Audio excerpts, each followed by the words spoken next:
I, like many others, experienced puberty. A necessary but evil rite of passage, where I began to make new best friends. A time when other girls began flaunting their assets in booty shorts, with clothing tags that surely read, tumble dry only, made in China, constant wedgies. I learned at an early age that when it comes to women's clothing, impractical means fashionable. Whether it's heels, leggings, or faux pockets, cute generally means persecute your glutes. And we're still not astute. The New York Times, August 28th, 2018, explains that even in the age of the Me Too movement, boys' clothing is pretty practical, while girls' clothing remains just pretty. Tighter, frillier clothing imprints girls with outdated notions about what they can do, and thinking that isn't a stretch. The stretch is in the clothing. Where there is clothing. Bare butt fashion is still trending strong, but bear with me. Kristen Hewitt, mother and fashion police deputy, shares with NBC Today, April 25th, 2018, about her 9-year-old daughter's desire for Daisy Dukes, stating, "We simply don't want her bum exposed. School isn't a runway. It's a place to learn. I guess baby don't need back. Baby need knowledge." Now, I'm not saying that we should stop dressing like the sexy beasts that many of us are not. But if we really give an F about the F in fashion, we'd know that it should stand for feminist, not floozy. So today, we'll see that our personal project runways pose some serious problems. Second, we'll catwalk through causes. And finally, we'll sashay our way to some smarty skirt solutions. Flirtation shouldn't have to mean decreased circulation. And bunions are not funyuns.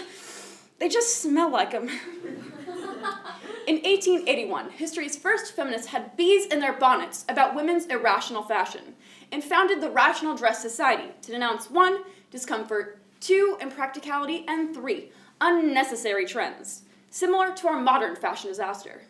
The centuries-old symbol for discomfort has been the high heel, designed not to get gals around, but to strike a copulatory pose and get guys aroused. Fast Company, April 13th, 2018, documents that heels hurt women's heels.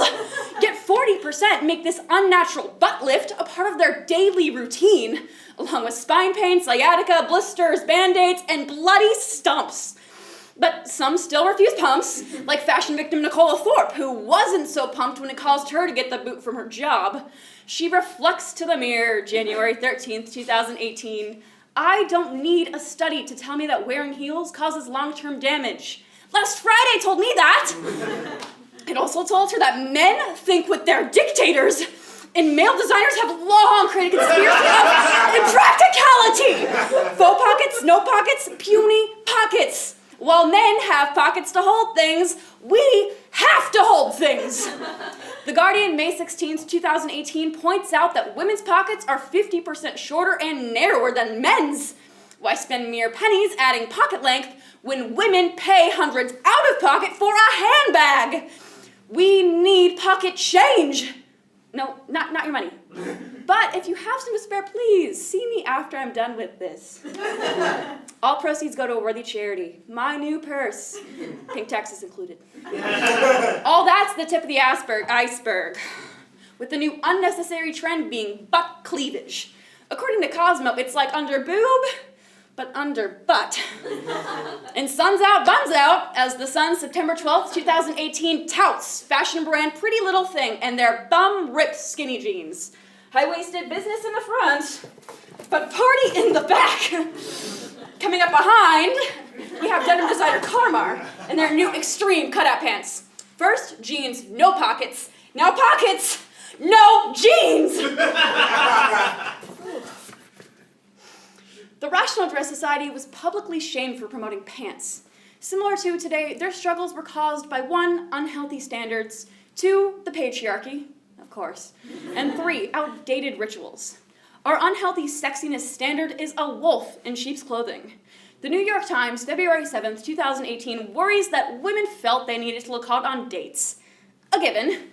Then look hot in the office. Problematic.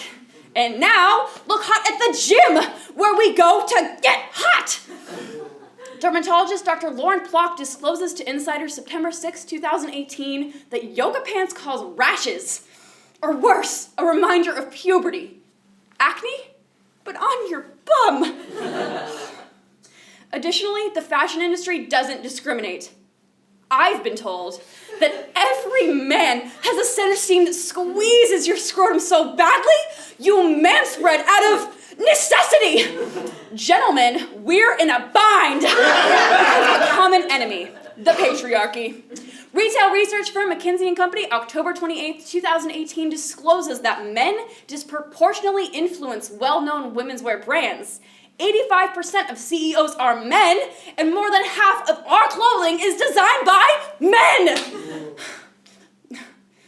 The Tampa Bay Times, September 21st, 2018, stresses that this conundrum continues with boys' boxy cuts, designed for play, and girls' clothing shaped simply to decorate, and no frickin' pockets. Their bodies were the same until 6, yet their clothing has gender discrepancies before the two have any discrepancy. Finally, outdated rituals begin when girls are encouraged to dress like women before they've developed girls.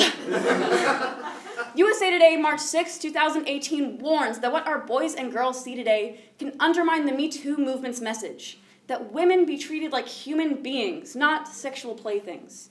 The Economist, July 19, 2018, cautions that girls lose their self-esteem when they believe the only way they are valued is if they act or dress sexually, which can be seen in the development of padded bras for kids and pole dancing toys. No parent wants to see their baby working the pole, especially when she's still a baby. The Rational Dress Society sparked future feminist fashion movements, like women senators finally being granted permission to wear pants in 1993. And we too can create less delayed change by 1, dressing for our needs, 2, challenging trends, and 3, shifting focus. Body, meet, brain. Dressing for need, not desire, might mean that modest is actually hottest.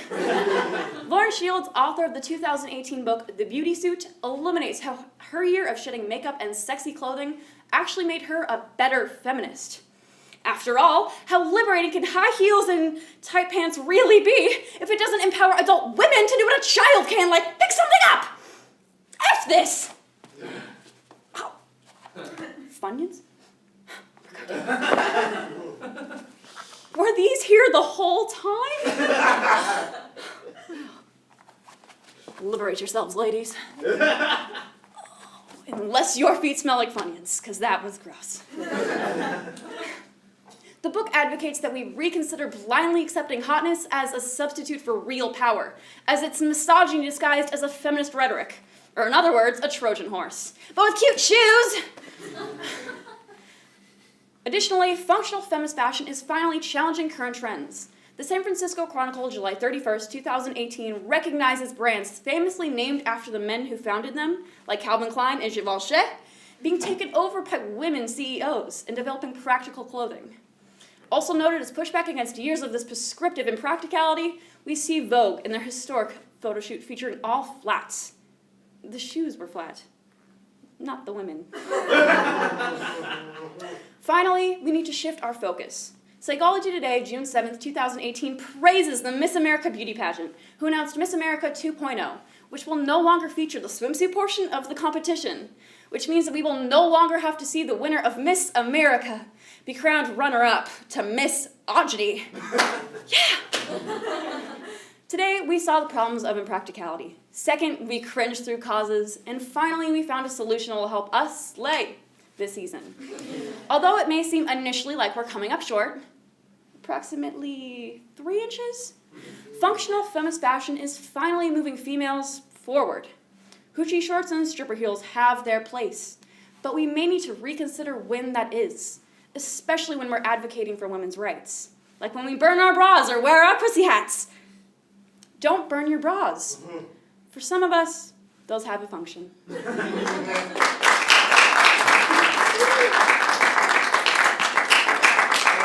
Sideways,